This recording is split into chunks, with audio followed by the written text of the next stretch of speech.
tous, bienvenue sur Touchdown Actu, ici Plax pour un nouveau tableau noir avec au programme cette semaine les Panthers de la Caroline en noir contre les Titans du Tennessee en blanc. Qu'est-ce qui va nous intéresser du coup? C'est à la fois le jeu de course que va réaliser là-dessus McCaffrey et l'ensemble de l'attaque des Panthers contre une défense que je trouve un peu étrange de la part des Titans, en tout cas un peu pas forcément évident à analyser ce qu'ils vont faire les Titans là-dessus.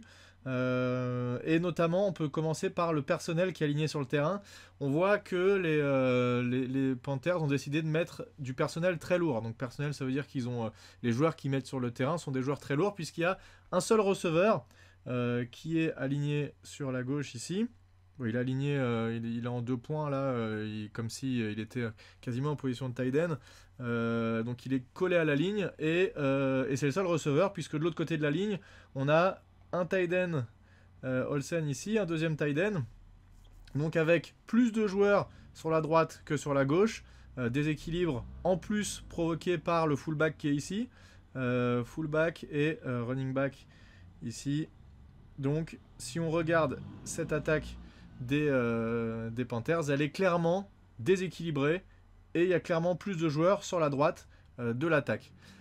En contrepartie, ce que ne font pas les Titans, c'est qu'ils sont, eux, déséquilibrés à l'inverse. Si on regarde, en gros, si on essaye de tracer une ligne là, verticale qui passe par le centre qui a le ballon qui est ici aligné avec le quarterback, on regarde, on a 1, 2, 3, 4, 5, 6 joueurs d'un côté et 1, 2, 3, 4, 5 joueurs de l'autre. Donc c'est finalement à l'envers. Quand on est les Panthers, on se dit, bah ça c'est quelque chose qu'on voit d'ailleurs pour ceux qui jouent à Madden, on le voit souvent ça. Le Madden nous met, le jeu nous met en vert. Le côté qui est déséquilibré, il va nous dire voilà, à droite, notre attaque a plus de joueurs que la défense adverse, donc vaut mieux courir à droite. Et bah là, si on était là, Madden nous mettrait une zone ici en nous disant attention, regardez sur la droite, il y a plus de joueurs pour notre attaque, puisque forcément, nous, on a un fullback en plus et un tight end en plus par rapport à ce que nous propose la défense. En plus de ça, c'est du personnel, on a dit, assez lourd, avec 2 tight ends et un fullback qui remplace d'éventuels receveurs. Et en face, par contre, la défense des Titans, ils n'ont pas changé spécialement personnel, ils ont un personnel ultra classique en défense 43, donc ça veut dire 4 joueurs de ligne, donc un ici, un là, deux nose ici et 2 defensive end sur l'extérieur. Les linebackers, on a le Mike qui est ici, je rappelle, hein, on l'a déjà dit, mais le Mike c'est le middle linebacker, M comme middle, donc Mike. Le Will, côté weak, côté faible, qui est ici, aligné avec, sur la ligne de scrimmage. Et Mike Will Sam, pardon, le Sam qui est strong, côté fort, qui est aligné ici. Donc 3 linebackers et 4 DB. 2 safety, un safety là, un safety ici, et 2 corners qui sont là et là.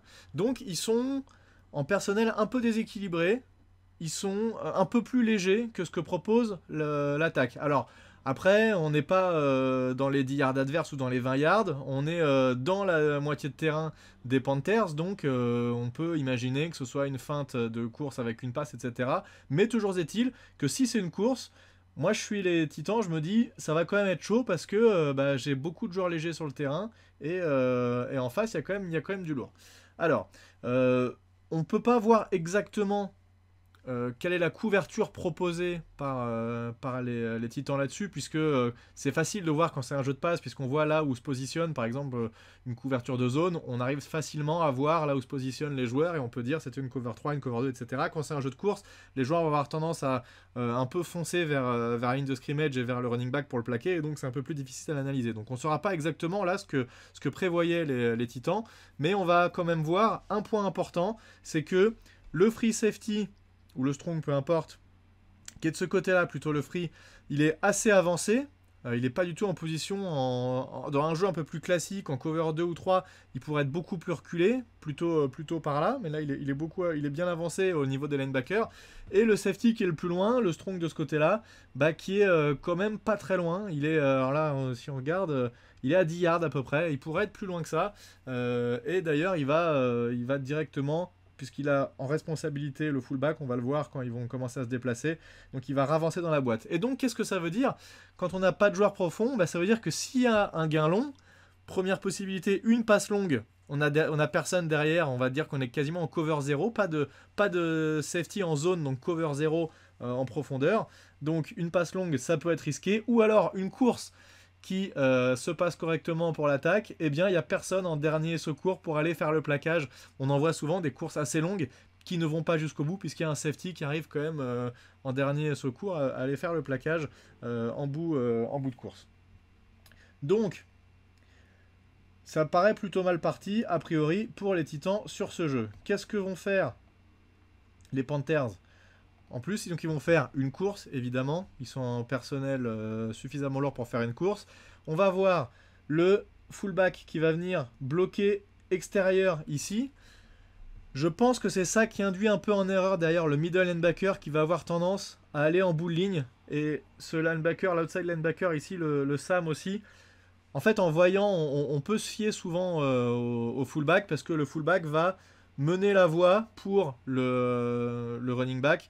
Dans un jeu classique, là, le running back va rentrer ici. Dans un jeu classique, le fullback va peut-être plutôt rentrer ici pour ouvrir la voie pour son running back. Mais là, ça va pas être le cas. Il va partir vers l'extérieur et ce qui va un peu embrouiller les linebackers qui vont avoir tendance à se dire « Je vais regarder ce que fait le fullback pour savoir où va mon running back et ce qui va pas être le cas ici. » Donc on repart ici, bloc sur l'extérieur. On va avoir les... alors si je dis pas de bêtises, on a un décrochement ici du garde gauche et on a le 72 qui va venir bloquer là, le 82 qui va venir également bloquer et complètement faire un mur et bloquer tout ce qui vient, en gros tout ce qui vient de l'opposé ici de la défense.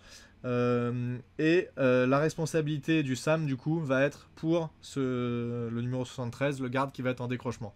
Et donc on va avoir un jeu qui va s'ouvrir ici et là, avec possibilité pour McCaffrey de rentrer en plein milieu et de courir, et c'est exactement ce qui va se passer là-dessus. Donc on va avancer le jeu. Beaucoup de blabla, on n'a toujours pas avancé l'action, donc on va avancer un peu. Regardez, donc là on voit le numéro 40, le fullback qui part sur l'extérieur. On voit le DB, le 26, là à droite, qui rentre tout de suite comme une balle à l'intérieur. Alors ça peut faire du dégât, un corner qui rentre vite, puisque si jamais il n'est pas bloqué, ça va vite un corner, il peut aller plaquer derrière une de scrimmage, le running back, pour perdre de terrain. Donc c'est possible, sauf que là, le fullback va bien faire son jeu et va bloquer, il est plus lourd, hein, donc c'est pas trop compliqué pour un fullback de bloquer un corner. Regardez ce linebacker, le Sam, qui est ici, qui va hésiter. En fait, il pourrait rentrer comme une balle, il pourrait faire le jeu quasiment, mais il va hésiter en voyant, je pense, le fullback partir sur l'extérieur. Et regardez, du coup, j'efface ça, regardez quand on avance le jeu. Là, il hésite, hop, il part sur l'extérieur et finalement, il voit que ça s'ouvre à l'intérieur. Alors, les assignations, ce qu'on dit souvent à linebacker, c'est quand on voit un trou qui s'ouvre, et là, c'est assez évident, on voit bien que là, il y a clairement un gros trou qui s'est ouvert ici. Le linebacker devrait rentrer plus vite à l'intérieur. S'il rentre plus vite à l'intérieur, il ferme complètement la possibilité de courir et c'est un jeu pour quasiment aucun gain. Sauf que là, il hésite, il fait une petite hésitation à gauche, à droite, il ne sait pas trop où est-ce qu'il doit aller et au final, c'est ça qui va donner cette demi-seconde, le temps que, on le voit là en plein centre, le 73 arrive et fasse le bloc. Et donc là, c'est trop tard puisque le linebacker est resté trop dans sa zone. S'il avait pu rentrer tout de suite dans ce trou-là en se disant « Ok, le jeu est ici », s'il avait fait une meilleure lecture, il aurait pu empêcher. On voit en fait ce qu'il fait, c'est que, comme d'habitude, on l'a déjà dit, ça, il évite pas le bloc, mais il va rentrer dedans. Sauf que là, il est 1 ou 2 yards trop court. S'il prend ce bloc dans le buffet 2 yards plus loin, McCaffrey a moins le temps de courir et a moins d'espace. Sauf que là, il y a cette petite erreur-là. Et surtout, regardez, deuxième... Là, j'arrive pas trop à comprendre pourquoi il a fait ça, honnêtement. Je pige pas trop. Je pense que c'est aussi une mauvaise lecture. Regardez le Mike, le middle linebacker ici.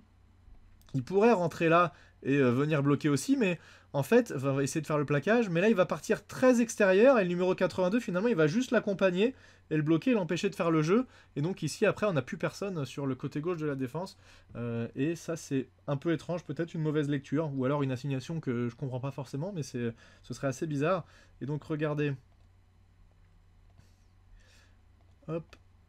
Regardez le middle linebacker.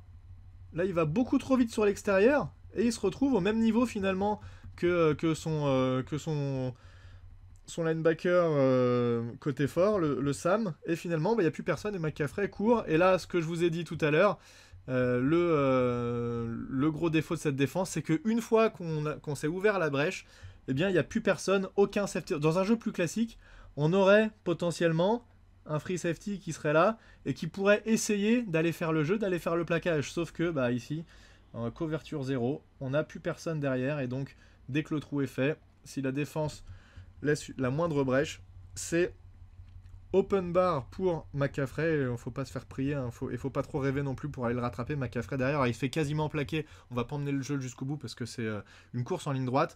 Voilà, on entend beaucoup parler de McCaffrey et c'est un très bon running back, mais sur ce jeu, il gagne énormément de yards, mais il le doit surtout à son attaque qui fait un très bon bloc. Alors, dernière remarque que je voulais faire aussi, je l'ai vu ça tout à l'heure. Regardez le bloc de Greg Olsen. À mon avis, ça passe pas loin du holding. Holding, vous savez, c'est quand on retient un... Alors, on a le droit de bloquer devant, mais dès qu'on agrippe le maillot ou qu'on retient de manière inappropriée le défenseur, eh bien, c'est un holding. Et là, à mon avis, il est pas loin, Olsen. Regardez le 88, là, sur l'écran. On voit le D-end, le defensive end, qui tend les bras. Et là, j'ai l'impression, en fait, qu'il est... regardez, en fait, quand on est en face du joueur, on peut le bloquer, le pousser, il n'y a pas de problème. Mais là, il a tourné les hanches et à mon avis, c'est pas loin. Ça passe pas loin du holding. Bon, tant mieux pour les Panthers.